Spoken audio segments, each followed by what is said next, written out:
It's Mbappe who steps up and rolls the ball. Football বিশ্বকাপে golden বুটের লড়াইয়ে নতুন মোড়। প্যারাগুয়ের বিপক্ষে জয়সূচক গোল করে লিওনেল মেসিকে ছুঁয়ে ফেলেছেন ফ্রান্স অধিনায়ক কিলিয়ান এমবাপ্পে।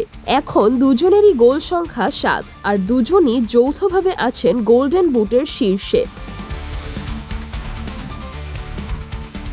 শেষ 16 ম্যাচের 70তম মিনিটে পেনাল্টি থেকে একমাত্র গোলটি করেন এমবাপ্পে। সেই গোলেই 1-0 ব্যবধানে জিতে কোয়ার্টার ফাইনালে জায়গা নিশ্চিত করে ফ্রান্স। তবে শুধু গোল্ডেন বুট নয়, এমবাপ্পে গড়েছেন আরেকটি দুর্দান্ত রেকর্ডও। বিশ্বকাপে এটি ছিল তার 19তম ম্যাচ, আর গোলও 19টি। অর্থাৎ বিশ্বকাপ ক্যারিয়ারে এখন পর্যন্ত প্রতি ম্যাচে গড়ে একটি করে গোল করার বিরল কীর্তি ধরে রেখেছেন এই ফরাসি সুপারস্টার।